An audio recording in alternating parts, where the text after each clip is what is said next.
Well, good evening, everyone, and welcome to another edition of the Brian Crombie Radio Hour on Saga 960. So a friend of mine, someone who I know from Mississauga, who's got a really senior job, posted a interesting thing on LinkedIn about what he thought the world was going to be like post-COVID-19 in companies and what some companies are doing. And so I want to introduce you to the global chairman of Deloitte, Adel Malek, who happens to be from Mississauga and someone who I know, and he's a really interesting and involved in the community kind of guy and a smart guy. And Karen Pastakia, I apologize, who is leading the Deloitte charge for the next normal business in Deloitte in Canada, and what's next normal going to be. So it's kind of interesting that the two of you have joined us. So Adel and Karen, thank you so much. So Adel, maybe I could just start with you. You're the global chairman for Deloitte. That's a big job. Thanks for the promotion, Brian. I'm a global vice chairman, not the global chairman of Deloitte, but thank you so much. And yes, I mean, it is a big job, but we have a fantastic team and operating worldwide. I think this is definitely a very big topic. So very excited about sharing a few insights with you. I brought Karen because Karen is really the expert in this domain. So if you want to go into some probing questions, she's the one.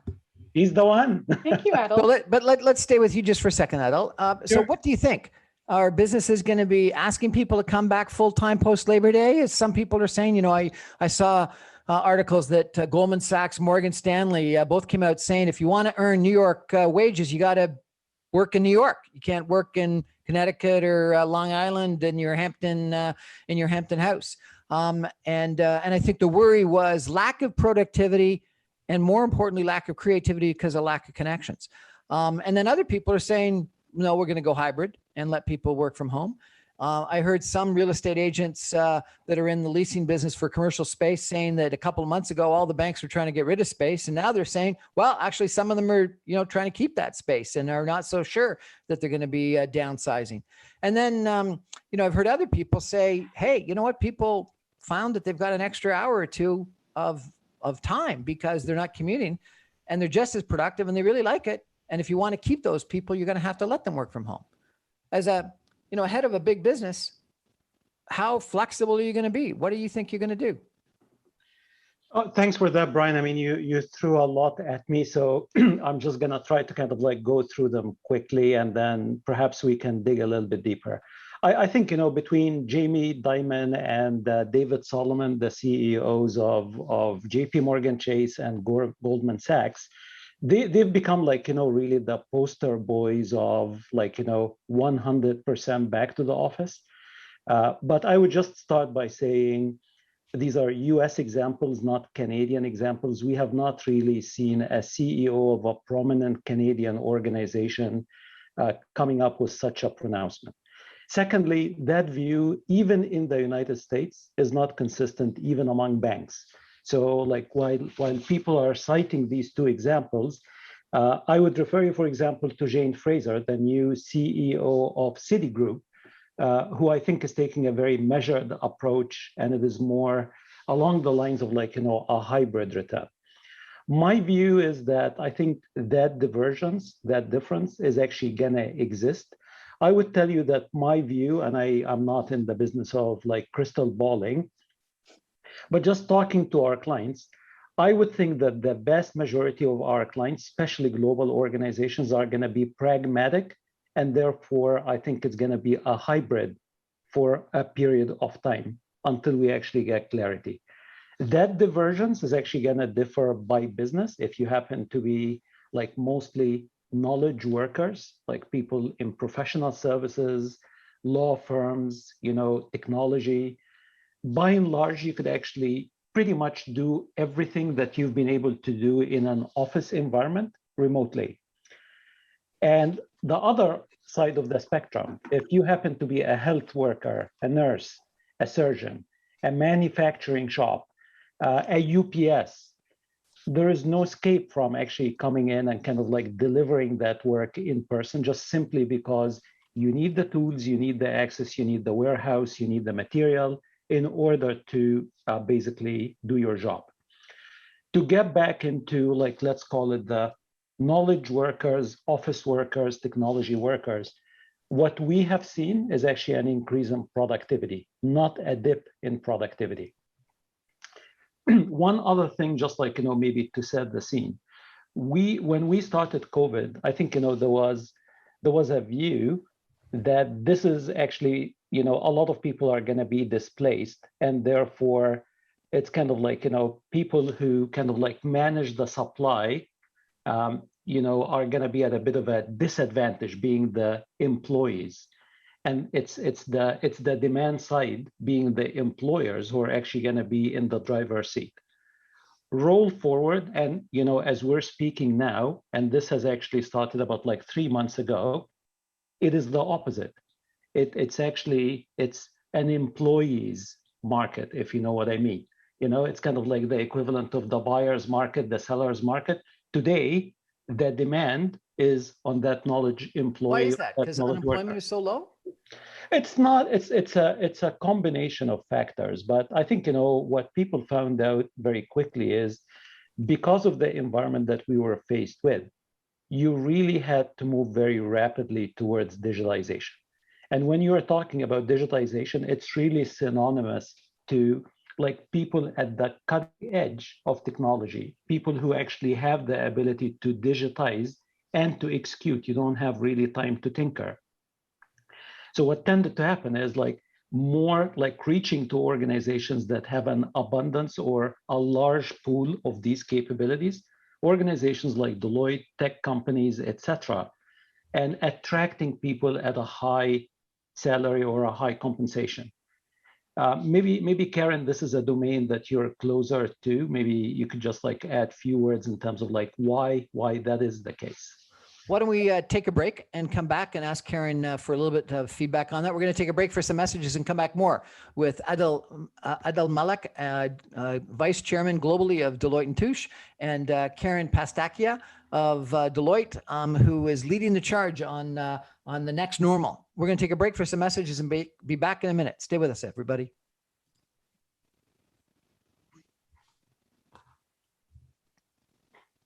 Welcome back to the Brian Crombie Radio Hour on Saga 960.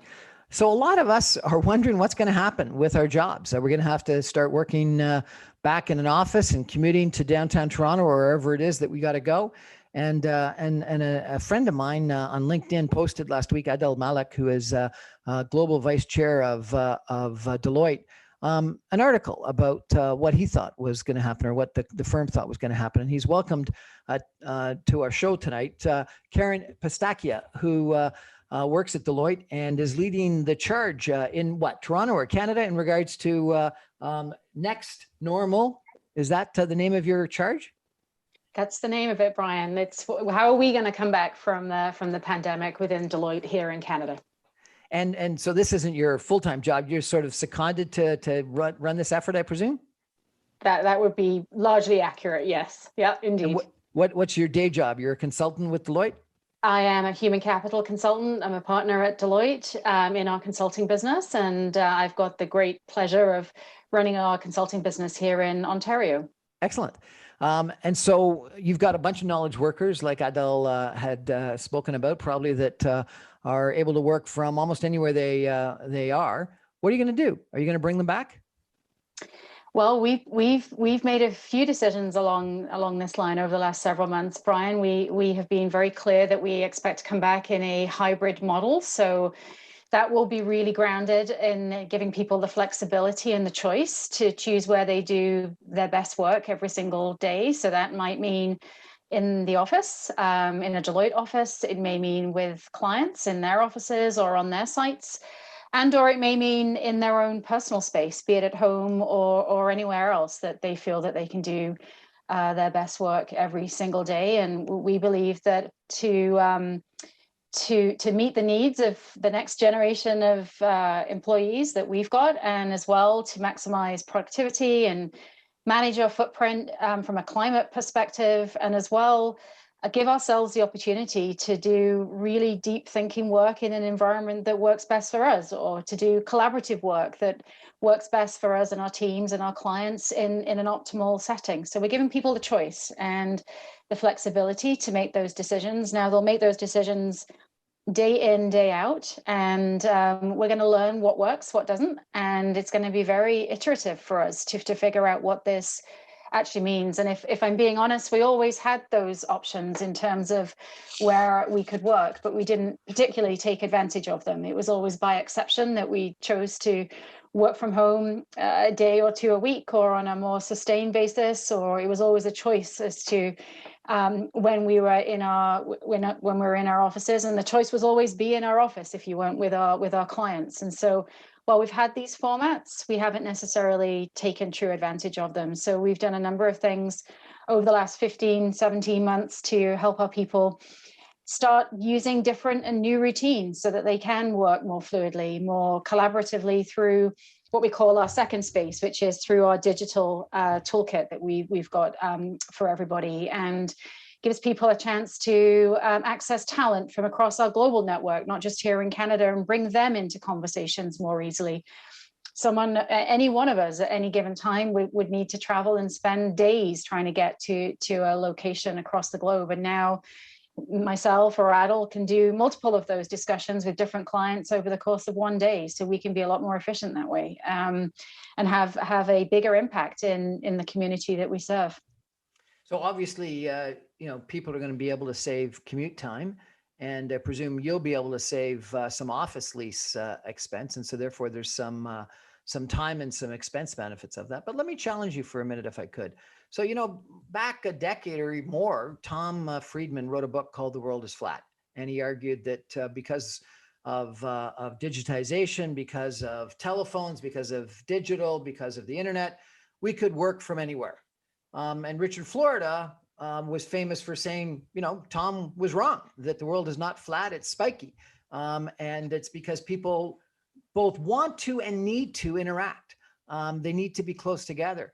And then I can't even remember the author, but wrote a book called The Triumph of the City, and said that spikiness was best in cities, and that the bigger the cities, like New York, London, Toronto, Chicago, Los Angeles, Singapore, etc., the more interaction, the more ideas. So are we going to miss out on something if we spend our time not interacting as closely, as personally, as face-to-face? So I think there's an inference there that when we talk about hybrid, that it's a little bit more binary, that it's predominantly working from home, or it's predominantly working in one of the other formats that we talked about. The backbone of hybrid is where you are very fluid, and you understand how to be most effective across all three of those formats. So I think it's more spiky, Brian, if I'm being honest, to use your term. I think that certainly within Deloitte, we have said we are not going to be declarative like other peers in industry that have said, you're going to work 3 days. This group of people will work 3 days in the office. This group will work 2 days here. We have said that doesn't work for our business within Deloitte. And we've said that we will give people the choice to work over those formats. But what we've also said is that the expectation is that you will work over those three formats. And so we fully recognize the value that there is in physical collaboration, in being in one place to work on really gnarly problems, or to work on something that you're developing, or whether you're doing learning and development, or teaching. And so we think that there's going to be a huge opportunity for us to use our space differently, to build culture, to do learning and development, to do collaboration, to work with our clients directly in a physical construct. And as well, we'll use our physical space where people just simply don't have the setup to do that deep thinking work. So we're looking at the format of our spaces as well, to allow people to use multiple different formats. And so our expectation is that people will be that fluid across all of those different environments. I had lunch, actually, not an interview. I had lunch with someone who left a job about 2 weeks ago. And they said that they were hired in February of last year. and they worked in the office for a week or two, and then were sent home. And they said that other than that first week or two, I was the first human being that they had met from the company personally in a year and almost a half. And they said that, that's a terrible way to onboard someone and train someone. And then they also said something which I found kind of interesting. They said, I don't know if this is true or not, I'd be interested in your reaction. They said, you can't build culture virtually.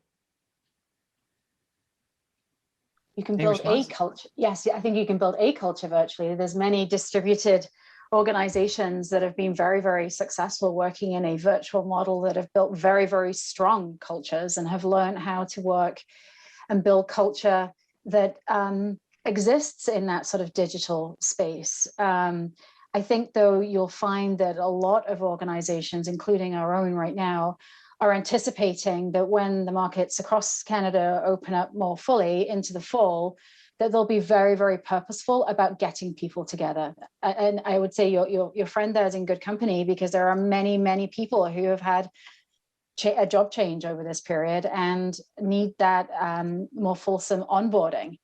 There's also re-onboarding as well, because full workforces are feeling some of those stresses and strains as well. And so many organizations that I've been speaking to are thinking about, how do we spend the fall and into early winter being very purposeful about having those physical connections and actually using that time to do some culture building. And then on a go forward basis, thinking about how they use their space to be very purposeful about how you build culture. So culture is based on relationships. It's based on how you instill sort of core beliefs and values. It's based on experiences that you go through together.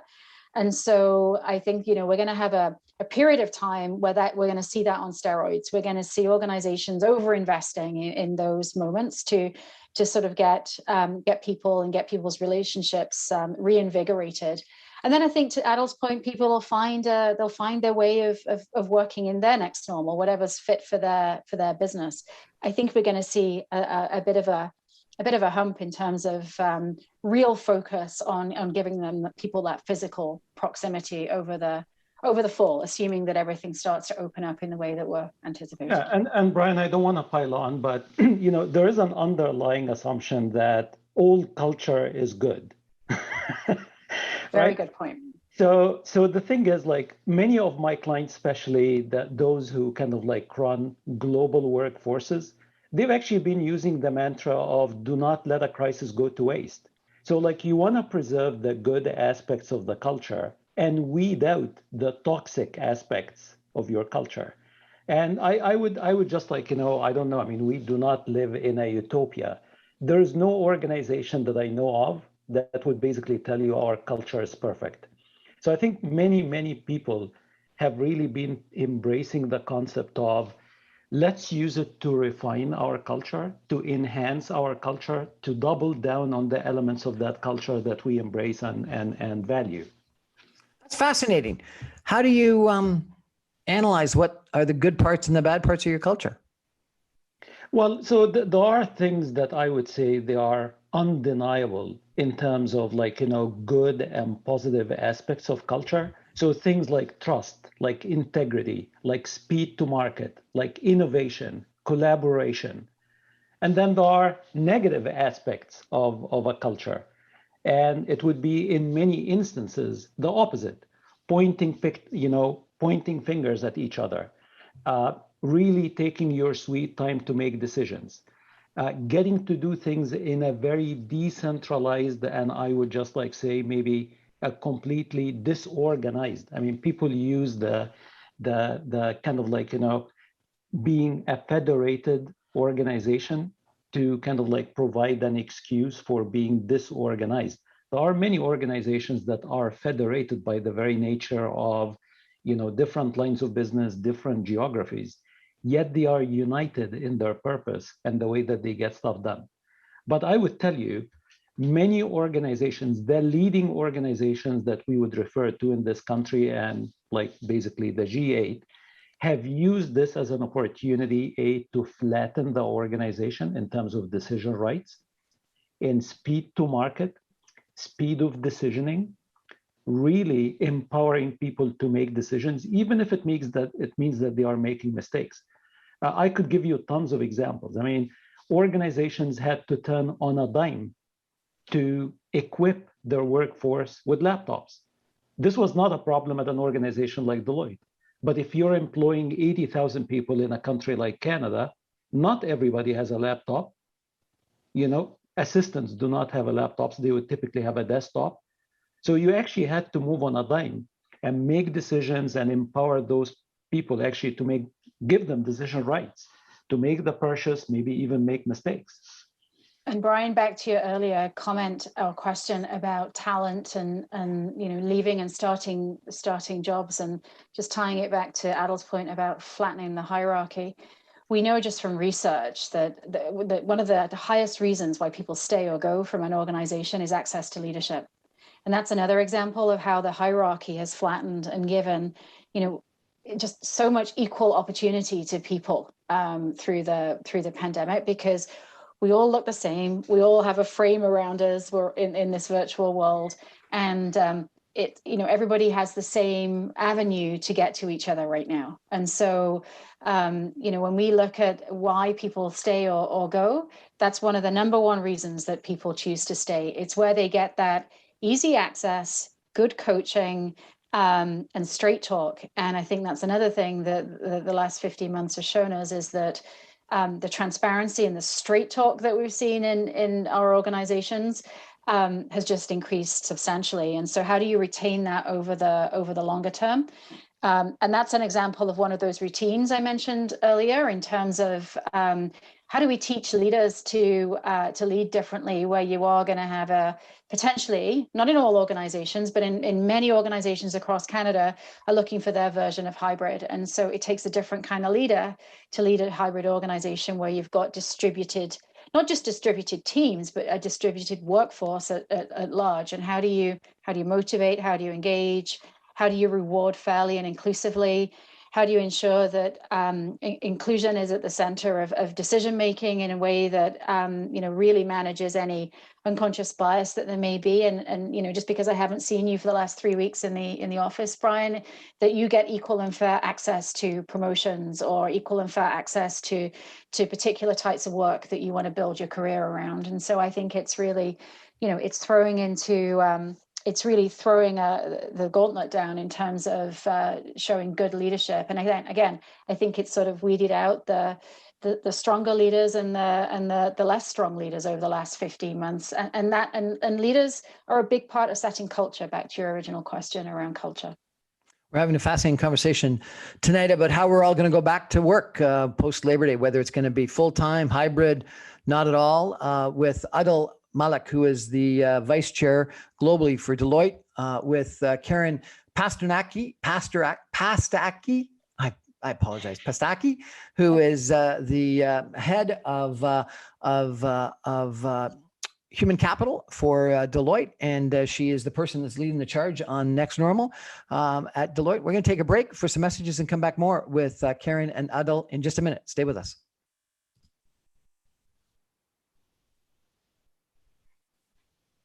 Welcome back to the Brian Crombie Radio Hour on Saga 960. So a lot of us are wondering if we're going to have to start commuting again, if we're going to have to go back to that office job. And Adil Malik, who is a vice chair globally of Deloitte, posted last week about what he thinks was going to happen. And he's invited to join us tonight Karen Pastakia, who is head of human capital at Deloitte, and also is leading the charge on figuring out what the next normal is going to be. And we're talking, I think, interesting enough about building culture in a virtual environment. And what, Karen, you're saying is that really you can and you need to and you must. And so therefore good leaders have done it and have done it well. And the people that haven't been able to do it well, I presume, have been weeded out over the course of the last little while. And it's interesting because there's been a lot of studies that say, and maybe this goes back, Adil, to your comment about don't let the opportunity of a crisis go wasted, that there's a lot of companies that have just sort of sat down and not done much for the last 15 months and waited for the world to go back to the way it was. And others that have changed their business model, have pivoted and have made a lot of changes and have flourished in a terrible, challenging environment. And that's going to be an interesting study. But maybe, Karen, I can ask you a question. I was told once that that the vast majority of people that leave companies are firing their boss. And so what you had said is that access to a leader is critical. But it's more than that, isn't it? It's the way the leader treats you. It's the way the boss treats you that's critical. It's often how a leader makes you feel at the end of the day. It's sort of not, it's that old adage of not what you say, but it's how you make someone feel that sticks with people. And so, you know, I think particularly over the last 15 months, that's just been so central to everyday experience for people. And, you know, we've had many conversations with leaders, but also with, you know, employees on where they've had regular reach outs from their leaders. They've had real dialogue, real conversation about what it's like to work in the pandemic, where, you know, you don't drive to the transaction that you need to do in a conversation or in a meeting off the bat. It's a conversation about how you're feeling, how you're doing, how's the family, you know, what things are you having to do differently, and being human. And again, another example of where I think, you know, that hierarchy has been flattened immeasurably because everyone's got their own version of how they've gone through the pandemic. Can you have those human conversations through the internet? I think you can, and I think we have. I think that many an hour has been spent having conversations about real issues and real experiences in this manner. And in some ways, it's disarming, right? To do it over a digital channel. You can choose not to put your video on and have a conversation that way, or have your video on, and it's a much more personal experience, but depending on the topic. And so I do think, though, that it's the act of actually reaching out that makes the difference. And so that again speaks to a leader's capability of being sort of sensitized to the need to do that. And again, I don't think that's everybody does that naturally. I think some people have learned to do it. Some people have had to be told to do it. Those that you know, have that connection and that regular and frequent connection, it has proven out that both from a retention perspective, but also from an engagement perspective, it's just so central. Now, when we come back and out through the pandemic, the key thing will be, how do you maintain that level of connectivity? Because again, the world is about to shift materially again.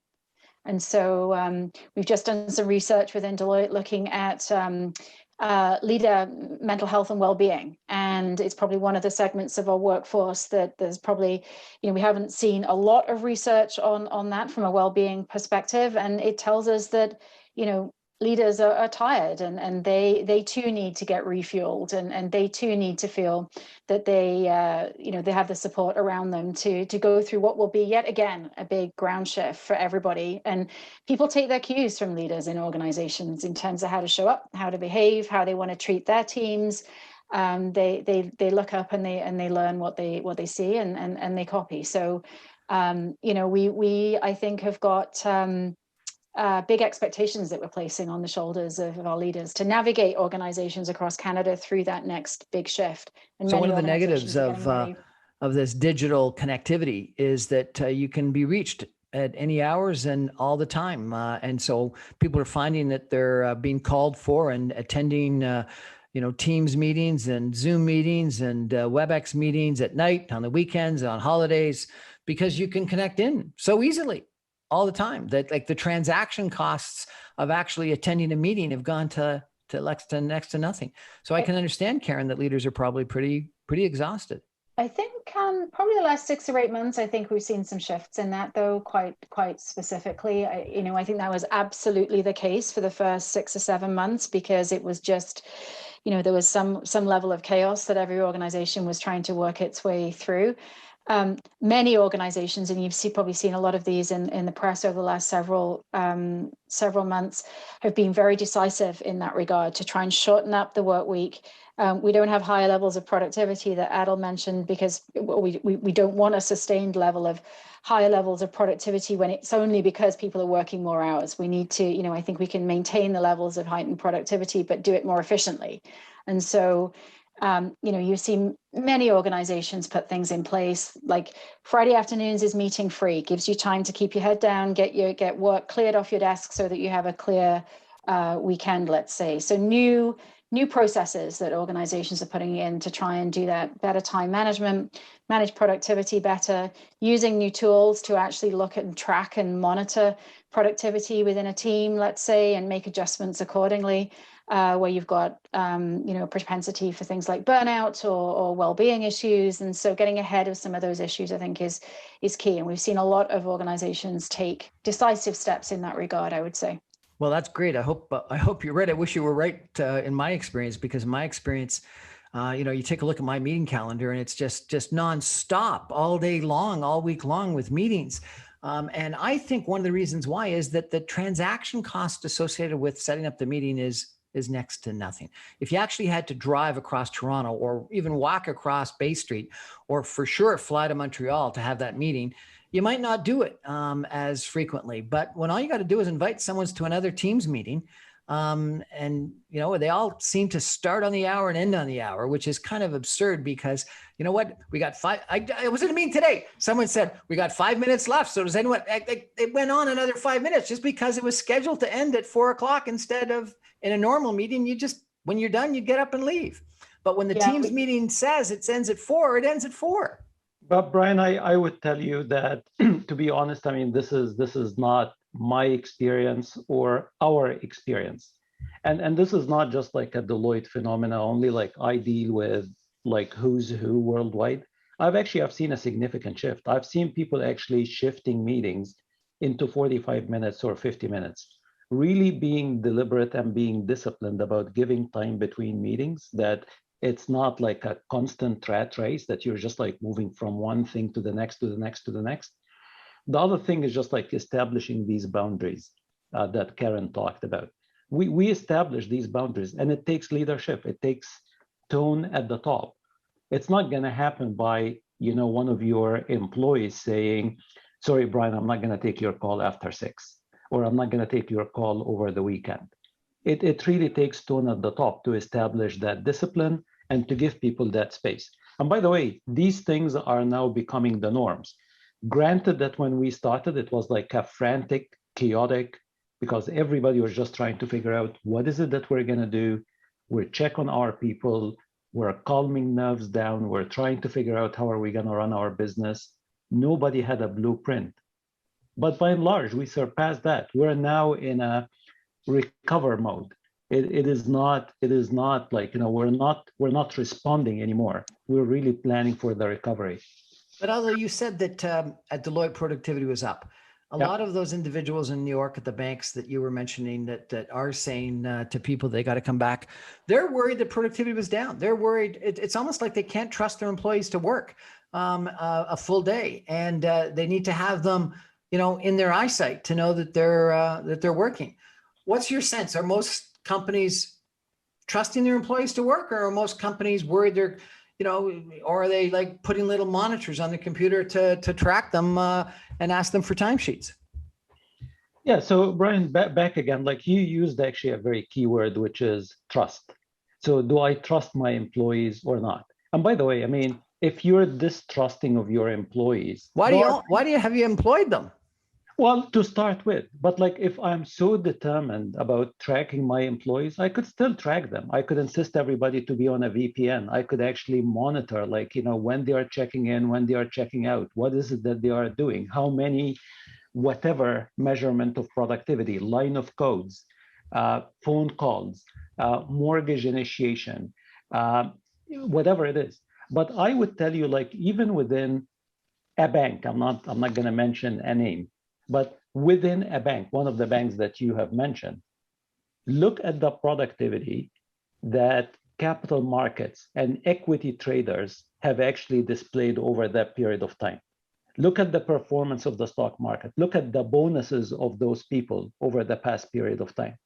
Does that give you an impression of low productivity or lack of productivity? If there is anything that they are worried about, it would be the regulatory requirement. Things like, trade surveillance, that you actually by law, by regulation in the US and in most countries, you have to have the ability to do that trade surveillance, that there is no manipulation, that you're not buying and selling, you're not shorting and, longing, these types of things. But other than that, I mean, the productivity in many sectors and in many segments has actually been soaring, not the opposite. Aaron, let me take you back to this comment that we talked about in regards to whether creativity and collaboration can exist virtually versus in person. I'm not sure if you still have it at Deloitte, but at one point in time, I was invited to.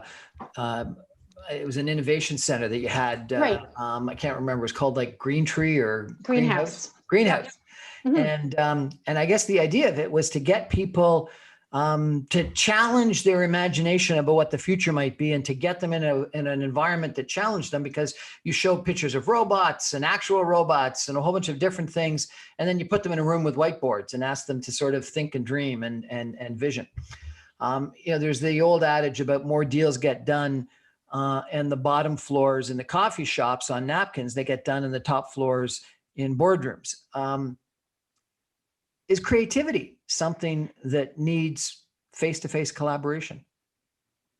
You know what? I think we've been massively creative over the last 15 months in the way that we've problem solved, to Adil's point, many, many tricky situations. And so I would say, that there is many ways to be creative. And I think that it's the pandemic shown us that. We have been able to simulate some of those experiences that you referenced there, Brian, where it's sort of big white space that you're exploring and creating that in a virtual context. There's many different tools that we're now using to allow us to do virtual whiteboarding and to collaborate with people across multiple jurisdictions globally, multiple competencies in the room. And so, I think that there's many different forms of creativity. In fact, there was a report maybe a couple of weekends ago that I was reading that actually truly looked at where great creativity comes from, and there is no set in-person model that is a prerequisite to great creativity. So I think that it's the pandemic has forced us to be creative at getting creative, and I think we've proved that out as another one of those myths that we've kind of been traveling with. Now I think that getting the right blend is going to be important going forward, because I think that, I think there's an opportunity for different contexts and different physical experiences around you that I think just add to creativity. And so when you've got the right blend, that's optimally what we're looking for. So the world is flat and we can operate from anywhere. And other than the fact that you're arguing for a hybrid rather than, as you say, my on-off switch of one or the other, we could stay in Collingwood for 4 days and only come down to Toronto for a day or two. Quite possibly. So is this going to be the end of the power and the vibrancy of downtown Toronto and downtown New York and downtown London? Are we going to be there less often? Are we going to, I've been downtown Toronto 6 times in the last year and a half. And every time I've gone there, it's been not a ghost town, but close to it. Yeah, I think we have to be really careful about referencing today as compared to what we anticipate the future's going to be, because we are still in a pandemic. And so I don't think that I think the vibrancy will resurge. I think that you'll still feel that energy when you're in, in offices, in urban centers. I think people will, with the choice that many organizations are giving their people about where they work, they will be potentially even more energized when they are downtown than they were doing it 5-6 days a week. Which is what we were doing prior, which was monotonous for many people. It was repetitive for many people. And so I fully expect we'll see the vibrancy, and I fully expect that we're going to see people exercise that choice that many of our businesses in Canada are giving to people. And I'll tell you, even today, a couple of examples, without talking about the specific organizations, where they've come out the gate very, very fast and declared, thou shalt be back in the office. And they've already started to see some impact on their ability to attract the talent that they want. And so, that's a reality. Pardon me? By forcing people to come back to the office, that's going to be harmful in attracting talent? Correct. Because people have choice, and when they get 2 offers, and one allows you to work your way to do your best work, and the other says thou shalt work in this place 5 days a week, you have a choice. I got to tell you, I did my first business trip in a year and a half. Last 2 weeks ago, I went to Edmonton and Calgary, Alberta, and the world was open. It was like the pandemic had never happened. People were shaking hands, they were hugging. People weren't wearing masks in restaurants. The stampede was alive and well and going crazy. And other than the fact that this past weekend they've had an upsurge and it looks like they may have another wave, and that's a whole separate topic. People wanted to get back to interacting face to face. They were in the stores, they were in the restaurants, they went to the Stampede. The bars at the Stampede were packed, toe to toe. And that's the point I wanted to make, Brian, about like the vibrancy. I mean, it's good to kind of like draw that example from within Canada. But like I would tell you, Hong Kong and China, for example, many large cities in China, I haven't been, but I talk to my colleagues almost on a daily basis. They've been back to normal, like that vibrancy that you're talking about, and the things that they hated, like, traffic jams, for something like 12 months. So I think, there is a bit of like, a difference between equating, like, people going to work in Bay Street and vibrancy. The vibrancy of the city is just like the places of work is just like one component of it. People do not work at night in Toronto or Los Angeles or New York. Yet one would argue that they are more vibrant at night than they are in the morning.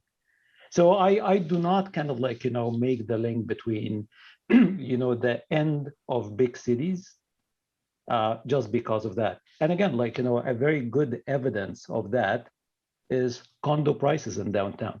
Like a lot of people were theorizing that is just going to be the demise of the continued appreciation of condos in downtown Toronto, and that had not happened. But office leasing has been very weak, and there have been huge amounts of, record amounts of office space up for sublease. Whether that continues or not, I don't know. What about, actually, we're going to take a break for some messages and come back in just a minute for some concluding comments from both Karen and Adel. Deloitte, we're talking about going back to work, and is it going to happen? Stay with us, everybody. Okay.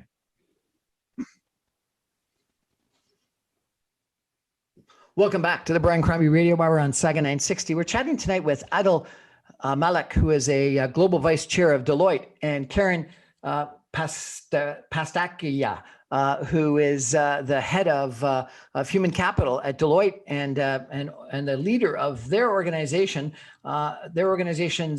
team on the next normal, trying to figure out what's going to happen and how they're going to do it. And they've described, going back into a sort of a hybrid situation, which I think is probably where most companies are going to end up going. Makes sort of sense. As I've been reasonably productive from my home office, but I do go into the office 1 or 2 days a week because I need to meet people and print stuff out and all that good stuff. And I have been enjoying some lunches again. Adel, you're vice chairman global, so you must have a good sense of what's happening around the world. How do you think Canada is going to come out of this pandemic, particularly from a business standpoint? How do you think that we're going to, are we going to come out okay? Quite frankly, I hope I'm not wearing like, rosy glasses or anything like that, Brian, but by any account, I think, Canada is in a very, very good stead. Again, we do not have the population of India or China or even the United States.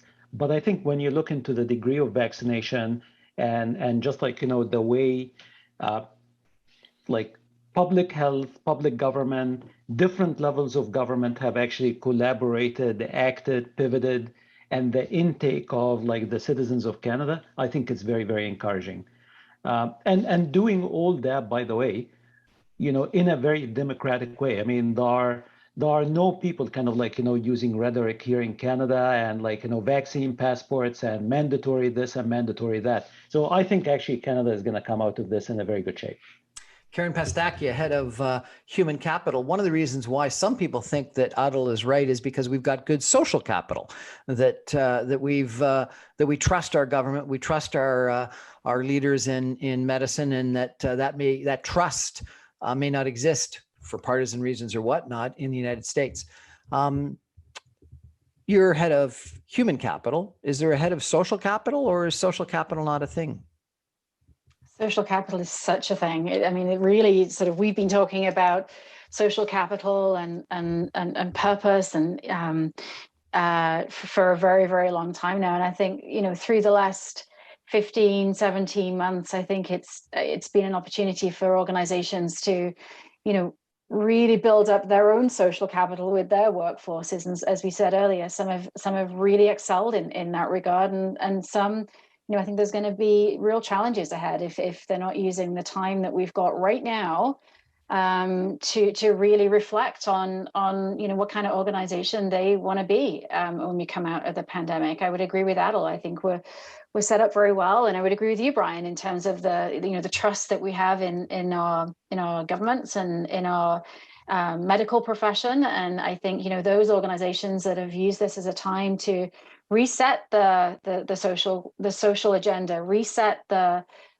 agenda of their organization over this time, and many organizations have done that and have done it very well. And there will be some losers, unfortunately, as well. So, Karen, the next normal, in a sentence or two, describe to us, if you could, the next normal. Flexibility and adaptability. Which is your hybrid. Which is our hybrid. Awesome. Adil, is Deloitte stronger today or weaker today after the 15, 17 months of dealing with the pandemic? You know, Brian, like I don't need to kind of like boast in here, but I would tell you Deloitte has never been stronger. And in every way you look at it. Like, to start with, like I would tell you, like many people would view financially as like a measure of success. We have actually experienced significant growth despite the fact that, you know, people were not anticipating that. Even our own forecasting and modeling did not anticipate that. Profitability as well, which is another aspect, is significant because an organization like us, we were carrying a significant amount of expenses that you only actually get to appreciate when everything comes to a standstill. Like all these business lunches that you're talking about, and dinners and entertainment and traveling and flying and hosting clients and Raptors game and everything else, it basically ceased to exist. Yep. Yeah. So, you know, all those restaurants and Raptors games want you to come back, though.